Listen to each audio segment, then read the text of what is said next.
มีนวโกวาทนี่ยังก็ขอเบิ่งกับอาจารย์ใดแนวใดอย่าให้เคยชินเขาฝึกที่แรกฝึกคนจะฝึกเอาแต่พระธรรมล้วนๆมันยากพระองค์จึงบัญญัติสิกขาบทธรรมพระวินัยขึ้นมาอีกเพื่ออ้อมเอาไว้ว่าคือคำพุทธการคำพุทธการในใหม่หรือว่าท่านมีพระวินัยพระอรหันต์โอ้ยมีหลายเป็นร้อยเป็นพันเป็นหมื่นสมัยนี้มันห้างเหินการศึกษาเราเรียนห้างเหินการศึกษาเราเรียนโดยมากก็ฟ้าฝืนเลยฟ้าฝืนเลยนี่หลวงพ่อว่าได้ถือโทษที่เดียวเลยว่าได้ถือโทษที่เดียวเพื่อการรู้เท่าถึงการรู้เท่าถึงการนี่เป็นอีกประการหนึ่งการรู้เท่าถึงการนี่ว่าจะว่าพุทธศาสนามันตัดมาจากไหนเนี่ยมันอาจจะถ้าไม่เอาเสียบารมีก็ได้เสียบารมีก็ได้แทนที่บารมีเขาจะสูงส่งขึ้นไปก็ได้สิอยู่ตัวหรืออย่างตามโลกอย่างทางนอกนี่สำหรับสัจธรรมมันจะเข้าล่างภพล่างชาติตัดภพตัดชาตินะก็ได้ฟังหลวงพ่อเทศมาหลายเทื่อแล้วก็ม่วนเทศฟังเว้นนี่ก็คืออาจารย์มหาดิเรกมหาประโยคหกเป็นลูกศิษย์พุทธทาสที่เทศตามห้อยหลวงพ่อเรื่องวิปัสสนูนะนี่ในประเทศสอนหลวงพ่ออยู่วัดป่านะเดี๋ยวราชสีห์ลงเงาพร้อมทั้งนี้หนังสือไปตามไปเถื่อนหลวงพ่อก็ถือสมถือสาการว่าถือสมถือสาของหลวงพ่อก็มีอันเป็นไปจนใดหลวงพ่อเทียนก็ตายในปีนั้นตายในปีนั้นเหมือนกันเลยสิลุงคันจวนตอกที่ดีเลยคันจวนตอกที่ดีหลวงพ่อจังใส่เทือที่หนึ่งใส่ยุวัดมหาธาตุมันมีทางไป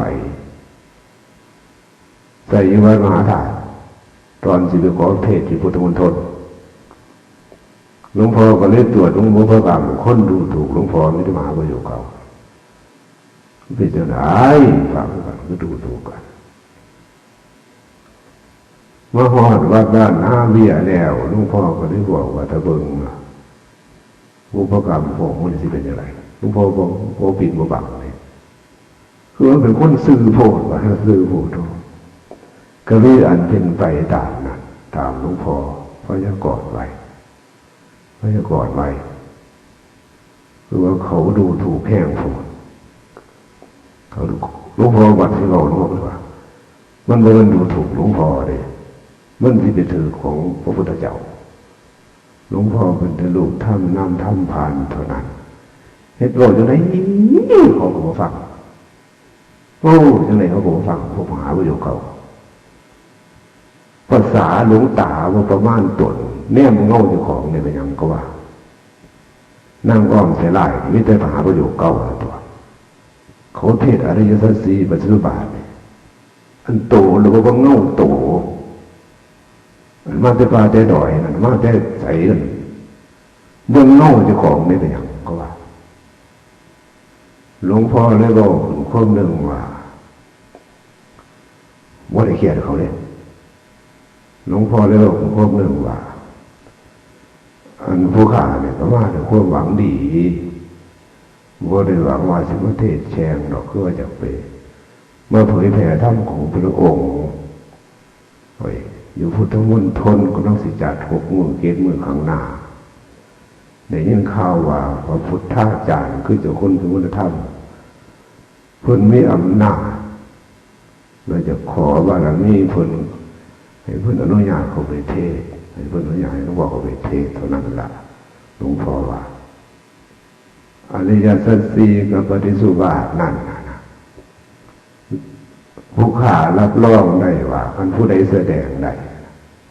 ผู้นั้นต้องเป็นอรหันต์ผู้นั้นต้องเป็นอรหันต์ อันโมไอที่พวกมหาประโยคก็ว่าเทศใดแต่เทศทั้งตัวหนังสือผมโหอยู่มันก็เทศใดคือกันสมัยก่อนไอ้ยันโง่หลายเลยว่านี่พวกอะยังไงหลวงพ่อนี่ตื่นเลยครับมาที่นี่ที่ไหนหลวงพ่อก็เลยว่าลองใจก็เลยว่าโอ้ยมันก็คำเลยเนาะคำแล้ว3 โมงแรกแล้ววันจักสีผมไปพักใส่ผมก็มาแต่ไก่มาแต่อำเภอด่านทรายผมจะขอพักกี่วันมหาดาเลยสิได้โน้มาจะคืนมันมูจักไผ่บ่อละเดียวเนี่ยคนว่าบ่เหลียวครับบ่จักเป็นคนบ่จักบ่ได้ทำคือเด็กขาดเอาก็พักคือกันก็ขอพักบ่ได้บ่ครับพักกระดางกุฏิก็ได้ว่าบ่ได้คนว่าบ่จะโหดคนเดียวบ่ได้เด็ดขาดนะเอาก็พระภิกษุสามเณรก็ว่าเป็นลูกพ่อเดียวกันนั่นบ่อาวาสเนี่ยก็ว่าของไผ่คนก็จะขอพักตารางกุฏิก็สิบ่ได้รู้ว่าได้เด็ดขาดว่าขันห้าผมพักคนเดียวพักก็สิให้คนไล่หนีพออยู่เนี่ยเอาไม่ได้แล้วเนาะขันก็สั้นผมก็สิเป็นพักสนามหลวงเหมือนกันไว้พระพิบาลหลวงตาผู้บัญชาการได้เฮี้ยนศีลได้เฮี้ยนวินัยก็ได้เฮี้ยนกฎระเบียบของสงฆ์ว่าคันไปพักสนามหลวงโอ้จับสิกเลยนะผู้จับวัวเดียวเนี่ยหลวงตาผู้ตายเนี่ยป่านนั้นถึงว่าขอเทศพุทธมนตรคนเล่าเลยหลวงพ่อเลยว่าอย่าห่วงหลวงพ่อต่อพวกมหาทั้งหลายความบริสุทธิ์ของหลวงพ่อย่อมป้องกันเจ้าของป้องกันหลวงพ่อใดบ่มีบ้าตัวใดดอกที่มันจับหลวงพ่อเสือมันไม่มีทางไปอันที่พักดังขึ้นอันกดดังมากว่า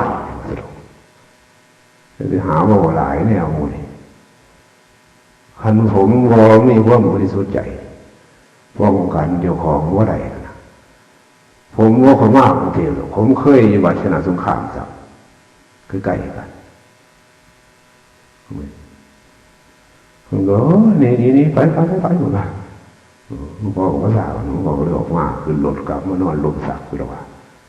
มานอนเนี่ยคือว่าทดลองซื้อนอกอันนี้ก็ว่าสู้ฟังซื้อมาหอดแล้วก็บอกให้ชาวดินให้ไทบ้านฟังอย่างจ่าแจ้งถ้าในถึงอย่างก็เป็นไปตามนั่นแหละจิตในเบื้องเอานั่นแหละจังหวะหลวงพ่อคันจำเป็นดิคันจำเป็นแล้วจึงตรวจหลวงพ่อคำแต่ละคนเพราะว่าหลวงพ่อเป็นสัพพัญญูว่าเป็นหลวงพ่อสามารถจะหูแจ้งชัดคือสัพพัญญูแต่ว่าหูพ่อล่างๆหูพ่อล่างๆแต่ว่าจะเห็ดคันเห็ดไปแล้วนั้นพระเจ้าจะเสียใจหลวงพ่อจะบอกจะนั่นต่อไปให้กลมเกี่ยวกันเนาะเพื่อเป็นความผูกแทนการเผยแผ่ศาสนาให้อาศัยกันปัญญาของแต่ละคนในหลวงพ่อว่ามันหน่อยเนี่ยคนละเนี่ยเที่ยวพอหมดแต่ว่าอาจจะใส่หัวถึงทางอะไรบางที่เนาะบางที่ใส่หัวถึงทางให้เขาใส่ถึงข้างมาได้ใส่ถึงข้างใส่มันถึงข้างใส่คืออย่างหลวงพ่อบอกนะหลวงพ่อบอกนะในจับดิ่งของมหาจุดที่หลวงพ่อเทศท่านก็ได้ฟังเปล่าก็ฟังกับคุณอยู่แต่คำเทศของหลวงพ่อมันบางที่มันแข็งกระด้างลูกท่านเปลี่ยนแปลงว่าไม่ได้นะบางคนเขาเข้าใจผิดอย่างทำนองนี้มันเข้าใจที่เขาจะถือแล้วมันก็เป็นเรื่องของแต่ละคนของแต่ละคนเพราะว่าหลวงพ่อแกกัดแก้ใจอยู่ว่าศาสนาพุทธของเฮามันเป็นจังไดอย่างหลวงพ่อว่ามันก็ถึงการเสื่อมโทรมหลายคันเฮาบ่ซอยกันนะบ่ซอยกันดึงบ่ซอยกันแก้ขึ้นมามันก็สิลุยลงถอนตัว หรือลงหน่อยว่าหลายตายบ่เบิดนี่ว่าแล้วมีทำก็มีหลายประการว่าคือว่าคันสิให้หลวงพ่อบอกละเอียดเรื่องแต่ละคนหลวงพ่อก็จะบอกคือว่าบอกไปแล้วมันเสื้อหรือบ่เสื้อน่ะมันเป็นอีกเรื่องหนึ่งแต่ว่าอย่าลืมว่าความจริงต้องเป็นความจริงตามนั้นเนี่ยตามนั้นคันผู้ใดเฮ็ดให้หลวงพ่อว่ามันเฮ็ดให้หลวงพ่อหรอกคันหลวงพ่อสงสัยว่ามันอาจจะไปบ่คองบ่งามทำนองอาจจะเกิดความสามัคคีเป็นอันเดียวกันหลวงพ่อจำเป็นต้องตรวจเบิ่งว่ามันสิขัดของมองใดสถานที่นี่หลวงพ่อจำเป็นต้องตรวจเบิ่งคันตรวจเบิ่งแล้วเห็นแจ้งชัดแล้วก็หลวงพ่อขอแผ่เมตตาจิตให้เพื่ออยากให้ถอนสิ่งที่ตัวเฮ็ดไปแล้วให้เขาลูกเขาร้อยอันนั้นเดียวกันมาที่นี่แต่นี่ต่อไปเฮาก็สิเป็นครูบาอาจารย์คนต่อไปภายหน้าเฮาศึกษาหน่อยผู้เพิ่นผ่านโลกมาหลายเนี่ยเพิ่นบวชมาดลเพิ่นศึกษากรรมฐานมาหลายเพิ่นรอบขอบทางพระวินัยเพิ่นจึงกล้าเทศน์กล้าทำว่ามันเสียงหูแต่ทำมาเลยเพิ่นรอบขอบไว้ทุกด้านรอบขอบไว้ทุกด้านสิกขาบทบัญญัติอันใดมันสำคัญหลวงพ่อองค์ตัดไว้เพิ่นบ่ขืนคำในหลวงเพิ่นเปรียบเทียบว่ากษัตริย์ตัดแล้วบ่ขืนคำแต่ว่าเพิ่นใส่คำว่ากษัตริย์แต่เพิ่นสัพพัญญูกันตัดแล้วบ่ขืนคำบ่ผิดจักข้อจังนั้นก็หลวงพ่อก็ฝากฝังเท่านี้ล่ะแต่การประพฤติปฏิบัตินั้นคือว่าในช่วงที่แรกหลวงพ่ออยากอบรมในด้านความสามัคคีในด้านหลักพระวินัยนี่ล่ะเป็นส่วนมากแต่ก่อนมันสิเอาตรงที่ตัวมากตัวผลโลดนั่นมันสิเข้ายากมันสิเข้ายากจ้ะเพราะว่าเฮาบ่มีหัวอ้อมไว้ในทางที่ดีอ้อมจิตอ้อมใจเฮาอ้อมจิตเอาศีลอ้อมไว้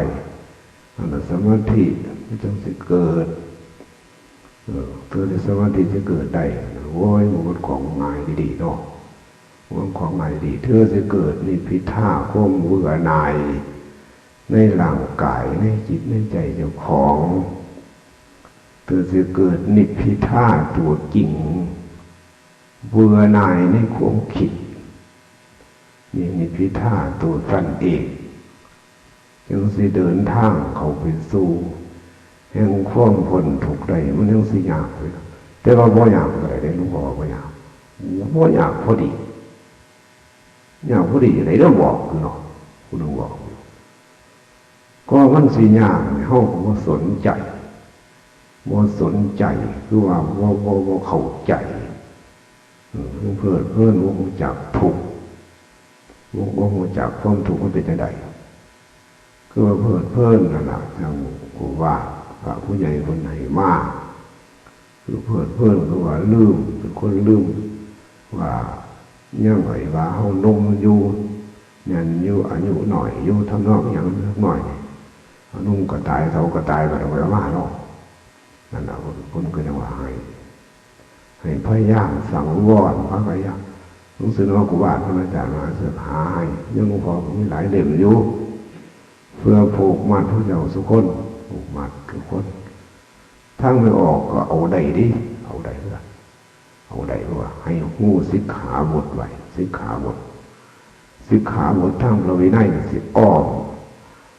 ไว้อ้อมเฮาเองโมเมนอาจารย์มหาเสืออ้อมเลยโมเป็นหลวงพ่ออ้อมเลยสิกขาบทของพระพุทธเจ้าละอ้อมไว้อ้อมไว้คือว่าคันอ้อมได้คันอ้อมพระเจ้าได้อ้อมเจ้าของได้ไว้เขาก็พุ่งไปทั้งหน้าได้ตัวนอกอ้อมได้ พ่อจึงกล่าวย้ำมันอีกคือหนึ่งอาจที่ให้เพื่อให้เป็นแจนสารเพื่อให้เป็นแจนสารกับเจ้าของหลาย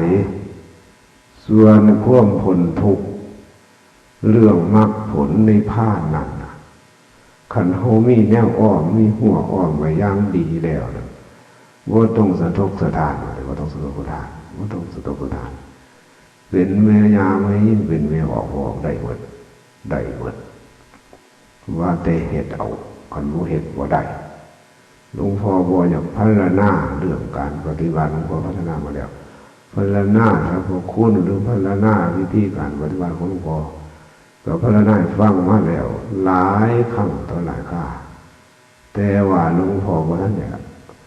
ว่าท่านได้กล่าวถึงสิกขาบทพระวินัยเขามาออกไว้เห็นว่าเขาเล่นงานโพธิลักษณ์เล่นงานโพธิลักษณ์ย้อนสิกขาบทที่8ของมุสาวาทวรรคนะสิกขาบทเดียวเอามาเล่นงานกันได้ปานนั้นก็มีทางแก้ไขสิกขาบทเดียวขนาดอวัตปจิตติได้เนี่ยว่าอวัตปรสิกอวัตปจิตติว่าเพิ่นแสดงธรรมต่ออนุปสัมบัติผู้เป็นภิกษุนะต้องสิกขาบทที่8ปาจิตติถ้าเป็นพระอรหันต์จริงแล้วอาบัติทุกกฎก็สิบ่ต้องพวกเทระสมาคมก็ได้ไถกันไปไถกันมาอยู่นั่นล่ะนี่ความจริงแล้วสิกขาบทนะเป็นต้นบัญญัติกับว่าเก่าขึ้นมาต้นบัญญัติสิกขาบทที่8ผู้สร้างไว้คือพระอรหันต์ผู้สร้างไว้ผู้ก่อเหตุไว้คือพระอรหันต์เขายากมาแพงเพิ่นก็เลยบอกเศร้าเมืองแล้วสิตายอีหลีไปเพิ่นก็เลยบอกว่าเฮานี่ล่ะเป็นอรหันต์คนบ่ฮู้จังลังมาฟังธรรมเพิ่นจังเอาเข้าน้ำโภชนาอาหารมาถวายเพิ่นเป็นความจริงจังเพิ่นบอกอยู่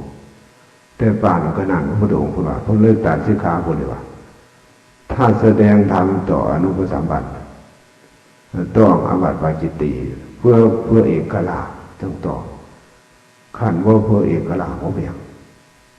นี่พวกนี้มันยังไถกันไปไถกันมาอยู่นั่นน่ะพูดว่ามันก็คือว่าก็หลอกคอบไอ้พวกที่รักคนก็หลอกคอบจะหรอกแต่ว่ามันก็ผิดการเนี่ยส่งออกไปหลายอย่างต่างคนก็ต่างมีความโง่อันความโง่นั่นแหละเลยเผากันเลยสู้กันเอาไปว่าก็เลยวันนี้ผู้แพ้โฆษณาผู้ใดเป็นผู้แพ้โฆษณาไปศาสนาของเขาก็เลยเกิดแตกกระจายเป็นหลายกุกหลายเหล่านี่แหละก็ขอให้เข้าใจเรานี่แต่ความสามัคคีเท่านั้นล่ะที่ปองดองกันไว้ฉะนั้นเกิดยังที่เข้าใจว่าผู้หนึ่งผู้ใดเหตุทั้ง3ทั้ง4ต่อไปภายในพรรษานี่หลวงพ่อจะนำให้เข้าใจว่าหลวงพ่อมาพูดอนุเคราะห์โดยตรงนั่นแหละที่ว่าก็ว่าละเมิดหลวงพ่อก็ถือหรอกหลวงพ่อก็ถือแต่ว่าหลวงพ่อสมเพศที่มีความคิดเห็นนั่นว่าตรงตามบัญญัติของพระองค์ที่ว่าไว้สมเพศมูนี่ก็เลยขัดออกมาเบิ่งไปสำรวจก็เลยมันมีหลายข้อหลายตอนซับซ้อนในพระวินัยซับซ้อนมากในพระวินัยมันก็ขอให้เข้าใจตามนี้สุคนแล้วหลวงพ่อก็ขออนุโมทนาเจตนาดีทุกคนก็หลวงพ่อข้านั้นข้างหน้าเขาก็สิร่วมกันนับแต่วิธีนี้เขาสิร่วมกันเป็นพึกแผ่นแจนสารในศาสนาพุทธของเฮาเพิ่นเห็นความสำคัญอยู่ดอกที่แรกมันก็บ่เป็นหยังดอกให้เข้าใจว่าเป็นของธรรมดาถือเราเป็นของธรรมดาแต่ละคนหลวงพ่อบ่ได้ถือว่าเป็นความผิดเป็นของธรรมดาที่ว่าเฮารู้เท่าบ่ถึงการ ของธรรมดาอยู่เสียงโมนี่คือกันนั่นนะว่ายังก่อพระเห็นกันตลอดพรรษานั่นแหละยังก็มีหลายอย่างหลายประการหลายอย่างอยู่กันเปรียบเทียบแล้วต่างอ่างต่างอ่างที่นอกความจริงแล้วนะข้างพุทธการเพื่อนเอื่นเถระนะเพื่อนเอื่นพระเถระเพื่อนเอื่นพูดอะไรก็ให้เขาเข้าใจไว้แน่แล้วเข้าใจไว้พระเถระบวชด้วยนั่นเพื่อนพระเถระข้างพุทธการบวช2 มื้อเพื่อนพระเถระขั้นผู้ใดสำเร็จพระอรหันต์นั่นนะบวช100 ปีเพิ่งก็เพื่อนพระเถระได้ยังไงขั้นผู้ใดสำเร็จพระอรหันต์ข้างพุทธการนั่นมันผิดกันกับยุคนี้เลยมันผิดกันกับยุคนี้ให้เข้าใจมันซับซ้อนจังได๋เขาเข้าใจมันยุคนี้เพิ่นได้ถือภาษาก็ถูกต้องหรอกถูกต้องอยู่บ่ผิดหลวงพ่อก็บ่ได้ขาดฉะนั้นที่นี่การสมเพศเวทนาของหลวงพ่อที่ซอยทุกด้านซอยแผ่เมตตาจิตอุทิศส่วนบุญส่วนกุศลให้สุคนให้สุคนให้สุขุสุคนแต่นี่ต่อไปนะแต่นี่ต่อไปพยายามสังวรวาจาขันมันยังคิดอยู่คิดก็ยากหัวมันอย่าปล่อยให้มันออกมาทางวาจาผู้อื่นสิหูนำผู้อื่นสิหูนำขันผู้อื่นหูนำความรู้สึกของผู้อื่นก็สิพล่อยเสียไปนำพล่อยเสียไปวาจาเนี่ยเขาใส่เป็นประโยชน์ก็เป็นประโยชน์เองเขาใส่ว่าเป็นประโยชน์หลวงพ่อก็ยังว่าสัจจะตัวนี้ว่างไว้สัจจะความจริงตัวนี้อย่าสิว่างเลยกับเจ้าของหลายให้มันอยู่ลึกๆกลางโลกกลางแผ่นดินหมดฝังไว้ลึกอยู่กลางแผ่นดินอยู่กลางโลกพูดสัจจะตัวนี้อยู่ก้นบึ้งของโลกการเดินทางของเขาก็จะสำเร็จตามพวกมุ่งมั่นปรารถนาสัจจะตัวฝังไว้ในใจของเขาฝังไว้ก่อนเมื่อเขามีสัจจะแล้วบารมีก็ต้องเกิดขึ้นกับเขาเกิดขึ้นแน่นอนเกิดขึ้นบารมีต้องจะส่งเขาไต่เต้าไปถึงความพ้นทุกข์แน่นอนหลวงพ่อว่าตรงเดียวนี่มีอยู่วัดวาสางพี่น้องเขาเลยมีบอกเงินก็สิมีก็บ่อยากเลยมีอยู่ผู้มีบารมีนั่นน่ะมีอยู่ผู้มีบารมีทั้งฝ่ายออกทั้งฝ่ายพระภิกษุสามเณรทั้งฝ่ายพระมีอยู่กันที่สมมุติมานั่นมานี่ก็สิได้อยู่แต่หลวงพ่อบ่ให้หูเองผู้มั่นคงในพระพุทธศาสนาเข้าสู่กระแสความดับทุกข์ได้นิพพิทาหูจักทุกข์ฝ่ายโลกมาแล้วนะหูจักทุกข์ในร่างกายอันกว้างศอกยาวว่าหนาคือของเฮานี่เดินเข้าสู่กระแสแล้วถึงทางมากแล้วนั่นน่ะเพิ่นเอิ้นสมมุติไว้อย่างเราสิเดินทางเข้าถูกหรือมีอยู่วัดมอสางไว้หนึ่งห้องนะทั้งฝ่ายไม่ออกทั้งฝ่ายพระหลวงพ่อก็ขออนุโมทนาสุคนนี่หลวงพ่อว่าให้เหตุสุคนแล้วแต่ความสมัครใจชีวิตของหลวงพ่อกับพวกท่านทั้งหลายหลวงพ่อก็หลายครั้งหลายคราเลยว่าอีกบ่กี่ฝ่าหลาปีบ่ถึง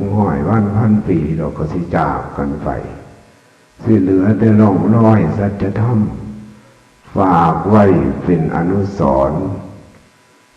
ให้คนรุ่นหลังศึกษาไว้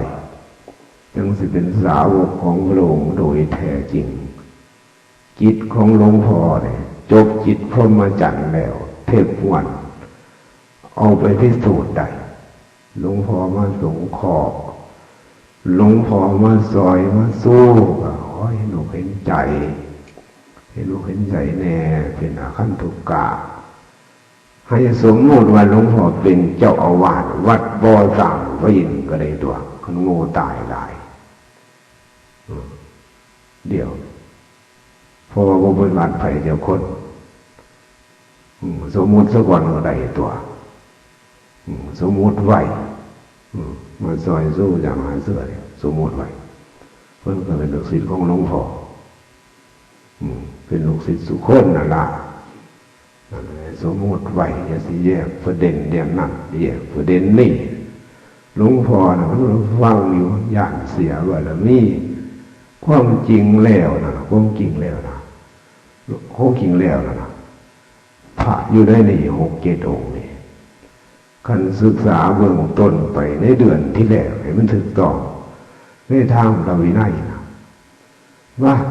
เดือนที่2ต่อมาก็3 เดือนบ่ได้มาถาหลวงพ่อเอ่ยพาปฏิบัติเอาเข่งขังจี้อยู่ในผมก็ขับไปได้บาทผมสิเอาละบาทนั่นอีกเรื่องนึง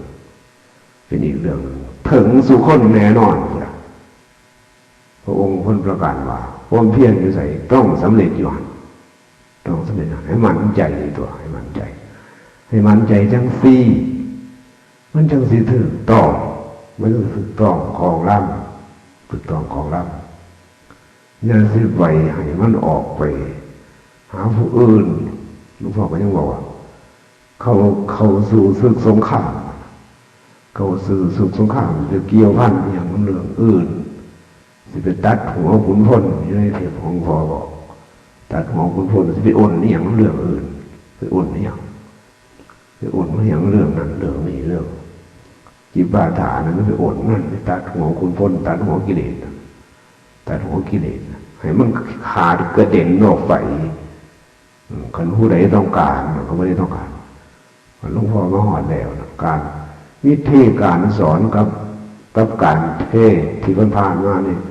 ในงานชุมนุมธรรมอาจจะต่างกันนี่หลวงพ่อบ่ท่านได้ไปจี้จุดจักคนเลยบ่ท่านได้ไปให้กรรมฐานเป็นส่วนตัวจักคนเป็นอย่างหลวงพ่อท่านได้พอเบิ่งท่าที่อยู่เบิ่งท่าบางทีเบิ่งทางเบิ่งทิศทางของลมอยู่ว่ามันหลวงพ่อสิขลาดขาบกึบเลยอะไรเบิ่งหลวงพ่อก็เบิ่งพิจารณาว่าเหตุจังใดจังเสียวธรรมะเข้าสู่ผู้นั้นผู้นี้ใดเพิ่นสิต้องการจังใดหาเฮาไปนี่หาหลวงพ่อไปให้นี่ก็สิเป็นการบังคับเป็นการบังคับนี่ท่านน้องหลวงพ่อต้องระวังตัวเลยต้องระวังคือว่าสิบ่จะคมเหงน้ำใจซึ่งกันและกันคือว่าความต้องการมีแล้วโอ้ยหลวงพ่อก็สอนผมหูทางพระวินัยพอสมควรที่หลวงพ่อแนะนำแล้วว่าที่นี่ผมสิเร่งปฏิบัติถึงบ่ถึงกระซ่าของผมสิเอาบาดให้หลวงพ่อแนะนำผมได้ให้เกิดท่านเอาศีลของผมก็สิให้หลวงพ่อพยายามมาแนะนำผมหรือผมสิไปหลวงพ่อดีใจตรงไหนตรงนั้นดีใจสิพยายามจีจุดให้สุคนนับตั้งแต่อาจารย์มหาเสือไปถึงคนสมศักดิ์สื่อมาเลยบ่ได้เลยบ่ได้คนทุกคนถึงฝ่ายนี่ออกคือกันนับไป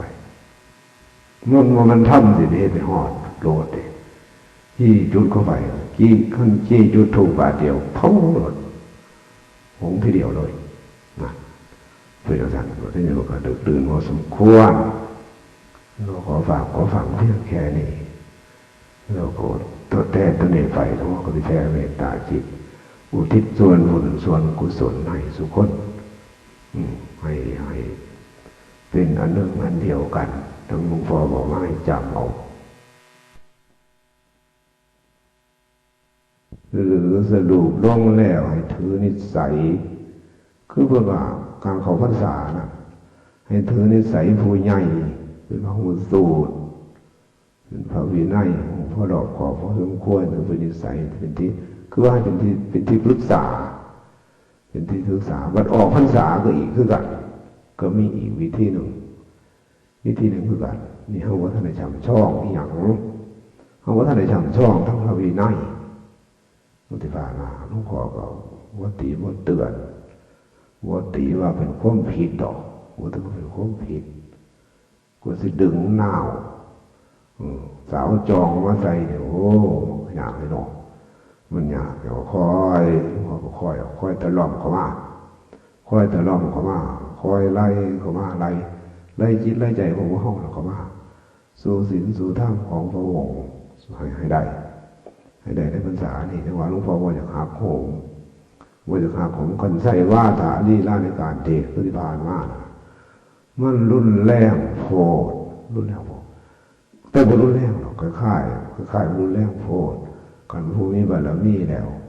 เหตุจะได้คนเก่าหรอกคนเก่าคันว่าได้บอกถึงนอกคนหลงทางคนเกณฑ์เราคนหลงทางเปรียบมันคนหลงทางสิบอกให้ฟังคนหลงทางเนาะสมมติว่าเขาหลงทางมันไม่หลงเนาะว่าจากทางไปมันมีทางหลายเส้นถ้าเอาไปพอคนเขาหวังดีอยู่ได้พูดเขาหวังดีผ่านมาพ่อใหญ่ไปคอยสิไปบ้านนั่นไปเมืองนั่นไปสกลนี่ไปทางใดล่ะเหมือนมึงคือซัวหลายตายแท้ก็นั่นในเมืองสกลมึงก็ไปต่างนี่มันก็ถือคนตัวเดียวเนี่ยมึงสิมาหลงตายยังอยู่นี่ไปทั้งที่มันก็ถือหาผลใส่พ้นเบาจังสิแต่พ้นหวังดีอยู่เลยพ้นหวังดีอยู่นี่หลวงพ่อจะเปรียบเทียบให้ฟังขันไปตามเพื่อนบอกมันก็ถึงอีดีบอกว่ามันก็ยังไปแม่มันออกทั้งนี้แบบนี้บอกแบบนี้บูเป็นตาโอ้เป็นบูไม่หนาวหน่อยบูเป็นตาแดดไปก็ไปสติไปทางเพื่อนบอกดีเพื่อนบอกถึกแล้วเพื่อนบอกเพื่อนก็ย่างดีเลยเนี่ยสิไปน้ำเพื่อนบอกไปน้ำเพื่อนบอกขันไปน้ำเพื่อนมันพูดฝาดไปทั้งหมดมันก็ถึกแล้วตกทะเลตายนั่นแล้วก็จะเปรียบเทียบให้ฟังคนโม่จากเปรียบเทียบโม่จากเปรียบเทียบจะของหลายเนาะโม่จากเปรียบเทียบนั่นคือว่าการโลกการฆ่าแต่ละคนทั้งที่ผู้บอกมันเพิ่นกระโบได้โม่โหอย่างนี้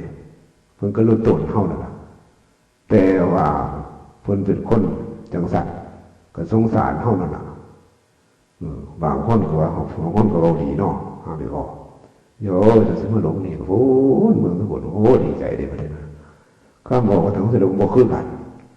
แต่ว่าสรุปแล้วถือคือกันถือต่อคือกันแต่คนมักหยอกซื่อคนมักกิเลสมันมักหยอกเนาะกิเลสมักหยอกนี่เราขอเปรียบเทียบฟังกิเลสมักหยอกขันพุ่นบอกดีมึงบอกดีแล้วบอกให้พ่อถือพ่อให้พ่อมันว่าดีว่าถือใจว่าถือใจกิเลสขันบอกพิษนะขันบอกพิษนะหยอกพ่ออ้อยพ่อโอ้ยจะสั่นสิหล่อพ่อนี่ก็กลลงไปอะไรนะถือใจพ่อถือใจกิเลสพ่อหลงที่ไปนั่งดีแนวนอดีคืออ่านคือว่า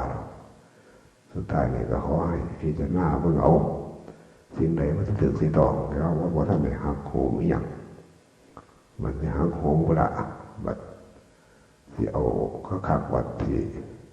เกิดประโยชน์ต่อสุขคนหักทุกคนว่าไม่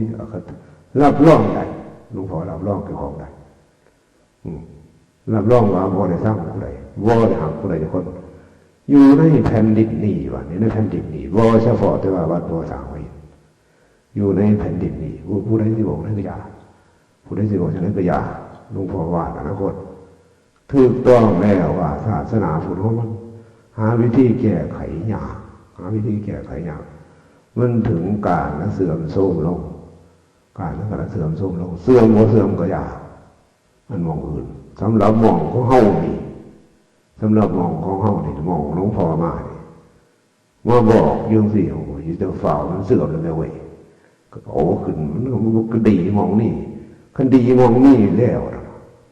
มันก็จะคอยเสื่อมไปนะเสื่อมไปใส่วิธีเสื่อมไปได้เมื่อไรก็สร้างเรื่องนั้นเรื่องของผู้อื่น เป็นเรื่องของผู้อื่นเป็นเรื่องของเป็นอีกเรื่องหนึ่งต่างมันเป็นเรื่องของเขาสิไปหาโคมเขาเจ้าแต่ว่ากันเขาให้ดีถึงต้องของร่ำกันแล้วคิดที่สับหรือว่าแล้วมีเขาแพ้ไปนั่นมันอาจสิได้ภายหลังดอกอันนี้หลวงพ่อก็ฟังฉะนั้นโมนี่ย้ำอีกเพื่อความเข้าใจผิดที่จะให้หลุดออกมาเด้ออย่าให้กิเลสมันหลุดออกมาทางวาจาหรือว่าทางวาจาว่าที่เราสังเกตอย่าให้หลุดออกมาเด็ดขาดผิดพุทธบัญญัติเด็ดขาดผิดพุทธบัญญัติไว้แล้วผิดแน่นอนหลวงพ่อจะสมเพศเวทนาสุขนั่นแหละมาที่นี่ก็ขอให้ทุกคนนี่จงมีความตั้งจิตตั้งใจน้อมรับเอาคำสอนของพระสัมมาสัมพุทธเจ้าของเราไปประพฤติปฏิบัติให้มีโศกไส้ในพรรษานี่ให้พ้นทุกข์ได้ทุกคนด้วยเถิดสาธุ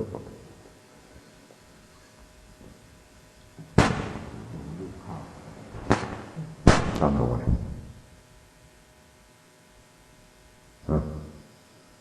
10 คำแล้วบอก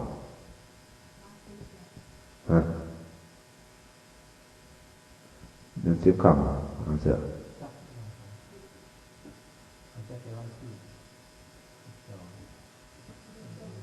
วันที่12ก่อน10 คำพอดีเนาะแต่นี่ต่อไปก็พยายามเฮ็ดกุฏิเลยจักมือละสิแล้วกุฏินึงว้ายแล้วไป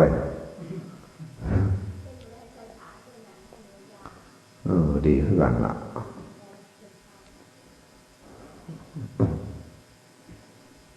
เฮ็ดพ่อมุ่ง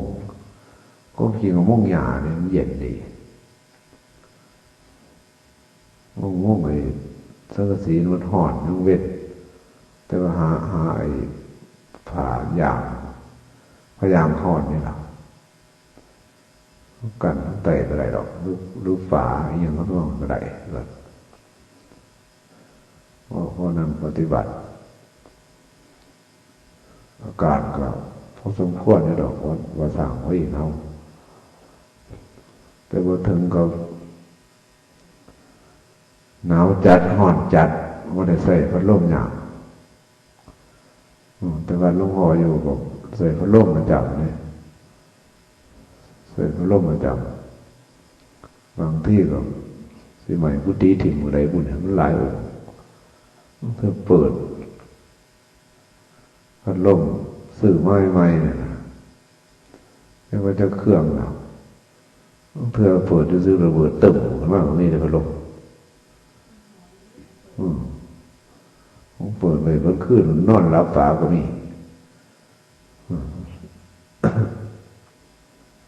เครื่องยนต์กลไกทุกอย่างคือเครื่องยนต์กลไกคือเฮ้าเนี่ย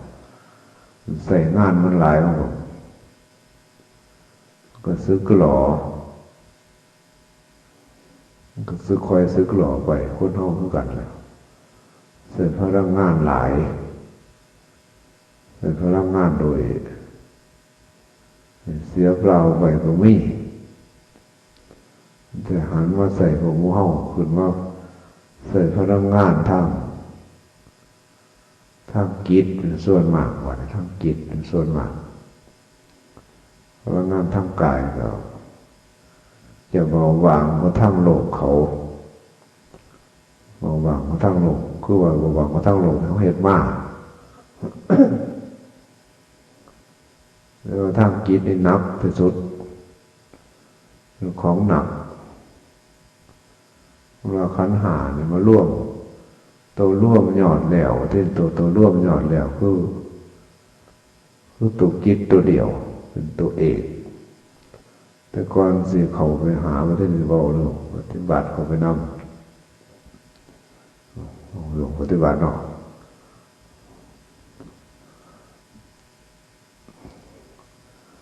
ก็อันดับแรกก็เฮ็ด ก็จังไอ้ได้ม่วนเทปหลวงพ่อเทศนั่นล่ะม่วนไปการปฏิบัติวิธีปฏิบัติของหลวงพ่อหลวงอุดรนั่นน่ะวิธีนั้นคอยเข้ามาไปผู้ใดสามารถเห็นได้มีความสนจิตสนใจจริงๆหรอกยังหลวงพ่อว่าก็ถึงแน่นอนตัดขาดแน่นอนตัดขาดจากโลกีวิสัยวิสัยของโลกีโลกคือว่าเพื่อเอาสิเขาภูมิของโลกอุตระก็พ้นจากวิสัยเดิมมันเป็นของบ่เป็นของง่ายปานใดเป็นของยากแต่ว่าก็บ่เหลือวิสัยก็น้อยถึงบ่เหลือวิสัยบางองค์ของพุทธกาลหลวงพ่อก็เคยเทศน์ทำมาหลายครั้งมันมีอินทรีย์แจกล้าอินทรีย์แจกล้าหมายความว่าถึงปัญญาหลายก็สร้างดิคันทุกข์บ่เผาล้นหลายนะครับปัญญานะครับก็สิไรคุณค่าไรประโยชน์ก็มีเช่นเขาเฮียนเป็นด็อกเตอร์จบปริญญาโทเอกเรานี่รุ่นล้วนแต่มีปัญญาทั้งนั้นแหละส้มน้อยพ้นน้อยพันอะไรอย่างก็ได้เปรียบเทียบเข้าไปปัญญาก็หลายนักการเมืองเนี่ยปัญญาเป็นคนละด้านใส่ปัญญาเป็นคนละด้านด้านหนึ่งเป็นด้านก่อสร้างเมืองสร้างโลกปัญญาด้านพุทธศาสนาของเราเนี่ยเป็นปัญญาด้านตัดกระแสท่วนกระแสของกิเลสอันมันเกิดมันเกาะเป็นสนิมอยู่กับกินกับใหญ่ผู้เข้ามาใหม่ในศาสนาพุทธของเฮาก็โดยมากเปรียบเสมือนหนึ่งกับคือเหล็กว่าท่านได้ตีเป็นมีดเป็นผ้าหรือว่าท่านใดว่าท่านเป็นเข็นว่าท่านมีดาบว่าท่านเป็นหอกเป็นห้อยนี่อย่างเราเนี่ยเป็นต้นนั่นก็พยายามตีเอาโดยเจ้าของศึกษาในสิกขาบทหรือประจำครูบาอาจารย์เพิ่นแนะนำทำสอนไปข้างพระพุทธการก็มีอยู่บ่ได้หนังสือน่ะบ่ได้หนังสือเช่นพระจุลบรรทกนะน้องชายของพระมหาจุลบรรทกนั่นล่ะท่องหนังสือ4 แถวอยู่4 เดือนก็บ่ได้จนพี่ชายไล่หนีว่าปึกหลายหนีได้ตายเท่าอะไรมันปึกป่านในท้อง4 เดือนก็บ่ได้2-3 แถวหนึ่งเพราะคนมีวิบากกรรมก่อนสิหนีเนี่ยหอยพย่างพานไปทั้งพระคันธกุฎีของพระองค์พอดีมันก็ว่าจนจะบรรทกสิไปใสสิหนีไปซึกแล้วผู้ข่าวคนก็เลยถามว่าเธอบวชเฉพาะใครบวชเฉพาะพี่ชายของเธอหรือบวชเฉพาะเราพอจุลบรรทกก็เลยว่าบวชเฉพาะพระศาสดาบ่ได้บวชเพราะพี่ชายฉะนั้นก็มาหาเราเถิดมันก็เลยสอนให้เอามาผ่าพื้นหนึ่งของขาวบริสุทธิ์มาลูบข้ามเบิงเพิ่นลูบอยู่หันละภาษาบาลีว่าจะไหนมันก็ลูบไปลูบมาผ่ามันก็เศร้าหมองเขาทั้งที่ผ่าขาวสะอาดเพิ่นก็น้อมมาใส่จิตใส่ใจว่าใจเฮาน่ะถึงมันสิขาวบริสุทธิ์ซ้ำใดขันมีอารมณ์ภายนอกของว่าเกาะมันก็จะเกิดสนิมเกิดดำเกิดมืดขึ้นมามีราคะโทสะเป็นต้นของมาหามันก็เพ่งมันคิดมันใจ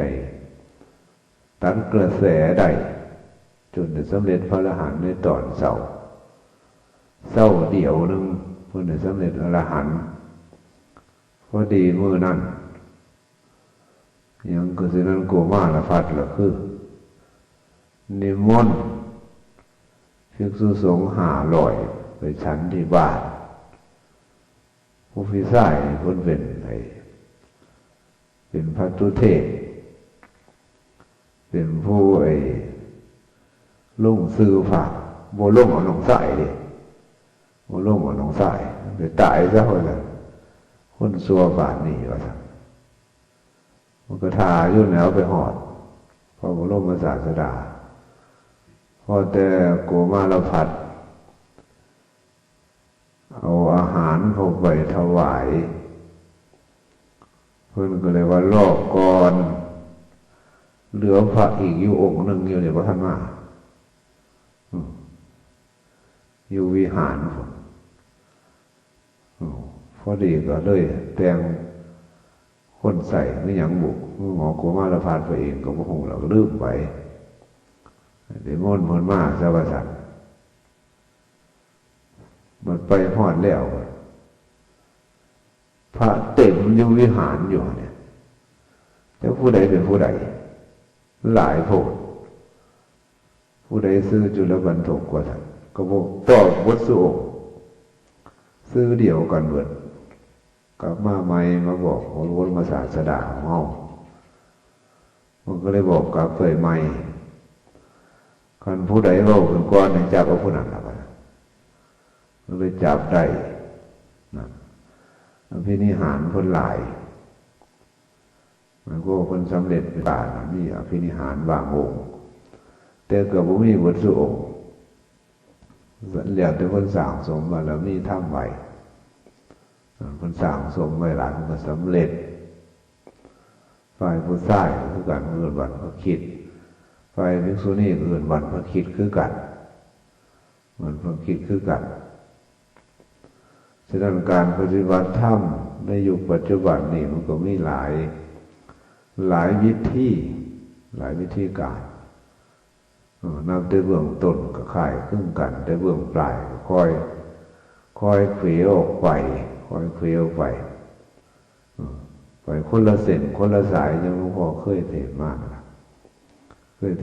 ว่าตรงจุดว่าตรงเป่าของพระบรมศาสดาที่ทรงตัดไว้เจ้าชายสิทธัตถะนั่นน่ะเพิ่นเป็นพระโพธิสัตว์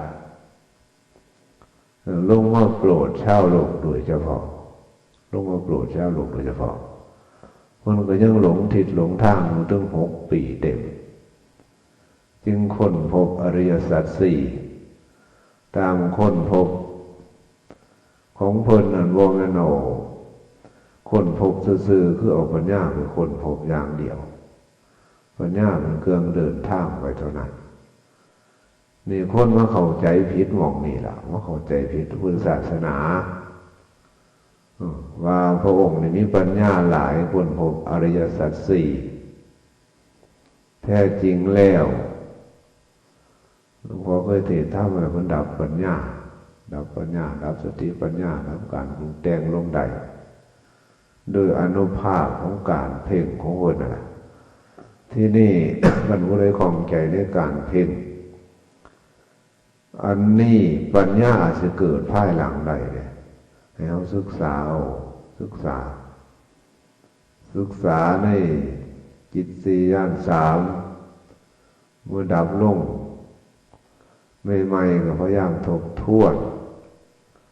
มีหนังสืออย่างลงกลมหาสมุทรก็ไม่จักเล่มโหเนี่ยพอบ่ได้มานั่งว่าแต่ครูกิ่มมึงก็บ่ทันได้ห้อย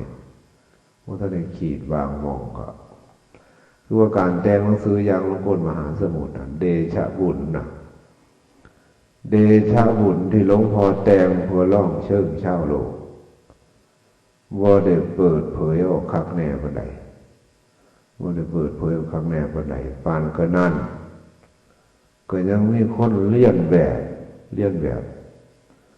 งได้ฟังมหาดิเลกที่ม่วนว่าราชสีห์ลงเงามีกระต่ายมาก แต่แท้จริงนะเขาไปสอนหลวงพ่อโดยตรงมีหนังสือกำกับไว้พร้อมแต่เพิ่นก็เทศดีอยู่เทศดีแต่เทศเลี่ยนแบบนั่นแหละเพิ่นว่าอวดอุตริมนุสธรรมทั้งคือเขาว่าย่อมว่าง่ายเลยพวกนี้เขาว่าย่อมคนว่าง่ายซื้อขออภัยสายพุทธทาสสายหลวงพ่อเทียนสายพุทธเราสายเดียวกันเขาว่าย่อมคนว่าง่ายมีแต่เขาสิจับอุปเลียนแบบจับเคยโดดหลวงพ่อบริวาขันว่าตัดสโลกับบาย2 โมงคือกันดูแก่งในบริสุบาทคุณว่าโอ้เก่งเนาะจริงหลายนี่แหละว่าคุณว่าคนมันบ่คือกันหมายความว่าจับพิรุธบ่ได้แต่คนจับพิรุธบ่ได้จนอาจารย์มหาเสือฟังมึงก็จับพิรุธบ่ได้จับพิรุธเพื่อว่าเพิ่นเทศดีพอสมควรเปล่าเลยมหาปรริญญา6 เว้ยบ่เทศดีเนาะแต่อธิบายรูปหน้าก็ยังบ่ค่อยถึงดอกมหาปรริญญา6ก็ได้สังเกตเบิ่งแล้วนะครับแต่ว่านั่นคนบอกปวดหลายก็เพิ่นสิเครียดมันบ่เป็นหยังดอกก็เพิ่นสิเครียดนะ ตอนหนึ่งหลวงพ่อเทศฉลองหนังสือยางหลวงคนมหาสมุทรหลวงพ่อว่าพระพุทธองค์เพิ่นทรงตรัสไว้ว่าคันผู้ใดจบจิตพรหมจรรย์สำเร็จเป็นพระอริยบุคคลสั้นพระอรหันต์แล้วเมื่อจิตเมื่อธุระสิไปถามไผว่าได้อ้าปากไปถามไผเป็นอันขาดแม้แต่พระบรมศาสดาก็ไม่ได้ไปอ้าปากถามพระองค์ไม่ได้ไปอ้าปากถามพระองค์หลวงพ่อก็ใส่ว่าทางเดียวคนยุคปัจจุบันพระยุคปัจจุบันนี้บางองค์นั้นสำเร็จพระอรหันต์ได้เป็นโยมหรือสำเร็จพระอรหันต์นี่วางเป็นพระก็ยังไปศึกษาเราเรียนกับอาจารย์องค์นั้นองค์นี้เลื่อยไปอยู่นี่แสดงว่าพระอรหันต์ประเภทนี้ก็หลวงพ่อก็ว่ามันว่ามันเป็นของจริงมันเป็นของปลอมก็บอกคนก็เลยสิเครียดก็ว่าจักระว่าเนี่ยไม่เครียดก็ว่าจักแต่มาใส่ลีลาลึกลับพร้อมเลยหนังสือมาสอนหลวงพ่อวัดบ้านน้ำเบี้ยก็ใส่คนมาท้าทายซ้ำว่าหลวงพ่อนี่สิกาเทศกับพุทธทาสบอกคนละธรรมะหลวงพ่อก็เลยว่ากันเพื่อพุทธศาสนาบัวเพื่อทิฏฐิมานะเพื่อจันโล่งความถูกต้องไว้ต่อให้40 ว่ะ ต่อให้40 องค์หลวงพ่อบอกไว้หมด เพื่อพุทธศาสนาเนี่ยกันเพื่อทิฏฐิมานะเอาแฝงศาสนาบอกเพื่อความถูกต้องจันโล่งไว้ของพระพุทธศาสนาที่แท้จริงอันนั้นไม่ต้องสิแมนนี่แหละคนยุคปัจจุบันนี่หลวงพ่อโอ้โหโตดีอยู่ว่าถึงสิปฏิบัติได้ถูกต้องตามสัจธรรมของพระองค์ที่ว่างไว้สำใดก็ตามในยุคปัจจุบันนี่มันไหลไปแล้วมันไหลไปทั้งเสื่อมโทรมหลายจิตใจคนส่วนมากก็บ่เฉพาะได้บ่ได้หมายถึงหมู่เฮาวัดโลกวัดแผ่นดินนี่วัดโลกวัดแผ่นดินนี่เลื่อนเป็นศาสนาสังคมศาสนาเจือปนคือสอนกันคือกันศาสนาสังคมหมายถึงว่าศาสนาไอ้สอนคือจังครูสอนนิดหน่อยสอนเพื่อให้ไอ้รู้จักว่าบุญคุณโทษธรรมดาซื่อๆรู้จักว่าบุญคุณโทษตามพ่อแม่สอนลูกสอนเต่าซื่อๆก็มีเท่านั้นมันเหมือนกันแต่ว่าคำสอนส่วนมากคนเฮาสิบ่รับของจริงบ่รับของจริง มุ่งประเด็นไผสอนก็ได้อย่างหลวงพ่อว่ามุ่งประเด็นสอนเรื่องนิพพานไปแล้วมันสอนเรื่องรูปนามแล้วก็มุ่งไปหาพระนิพพานมุ่งไปแล้วหาพระนิพพานเนาะมันสอนไปสอนไปเหมือนแหละสภาวะนิพพานแต่บริสอนสภาวะนิพพานกันนิพพานสี่ก็เป็นคนก็สอนกันอยู่สอนเพื่ออย่างโว้พ่อเสียบ่ได้โว้พ่อเสียบ่ได้แต่บ่มีสภาวะรับรองอีหยังฉะนั้นหมู่เฮาก็ยังไม่ถือสาสิ่งมันคือว่ามันเหมือนอีหยังเหมือนอย่างแล้วคนเหมือนอย่างคนเหมือนอย่างอายคนเหมือนอย่างอายเหมือนฮิริโอตตัปปะบ่มีความละอายต่อบาปบ่มีความเกรงกลัวต่อบาปอีหยังทั้งสิ้น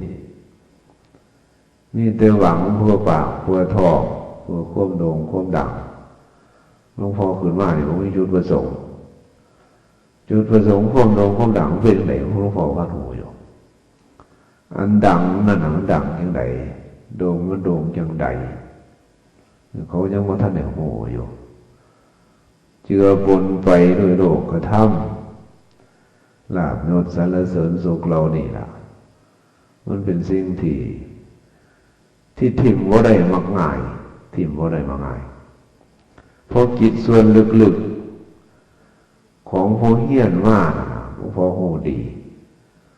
เพราะหลวงพ่อเคยเฮียนมาแล้วมันถิ่มบ่ได้มักง่ายคนเคยมันแต่เคยอยู่ศึกษาอยู่ในเมืองในหน้าว่า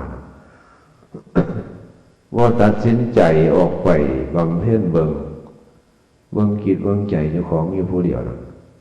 สิเป็นการอวดอ้างถ้าเป็นส่วนมาเป็นการอวดอ้างก็มีพระวางองค์อยู่ล่งข่าวคนโลกทิพย์หรือพ้นโลกไม่ได้ว่าพระป่าพระดอยนั่นนะเป็นพระอวดอุตริมนุสธรรมอวดก็อาจจะมีเป็นบางองค์หรืออย่างพี่น้องหลวงพ่อก็รับรองว่าได้แต่ว่าก็ยังเมาไปถึงขนาดนั้นหลวงพ่อก็ยังกล้ายืนยันว่าพวกอยู่ป่าก็ดีอยู่บ้านก็ดีพระกันเฮ็ดบ่ถึงเลยเฮ็ดจะได้ก็บ่ได้เฮ็ดบ่ถึงเฮ็ดจะได้ก็บ่ได้คือว่ามีความถึงมีทุกข์ซ้ำใดก็บ่ได้โดยมากแล้วสิ่งที่พาเฮาไปถึงจุดหมายปลายทางได้คือความหลับไม่อยู่ใสความทุกข์สิมีอยู่หันคันเมื่อมีความทุกข์เข้ามาเจือปนคนเราเขามีความทุกข์เข้ามาเจือปนมันหาวิธีแก้ไขมันไม่ทุกข์แล้วกันเห็นทุกข์ในจิตในใจมันเผาล้นเจ้าของก็จะหาวิธีแก้ไขเอาจนได้นี่สู้มือนี่หลวงพ่อก็ว่าคนบ่ฮู้จักทุกข์ฮู้จักอยู่แต่ว่ามันฮู้จักเพิ่นส่วนหน่อยคือว่าบ่มีน้ำหนักพอสิดีดออกจากวัฏสงสารนี่ได้น้ำหนักมันหน่อยน้ำหนักให้ความทุกข์มันหน่อยเกินไปมันผสม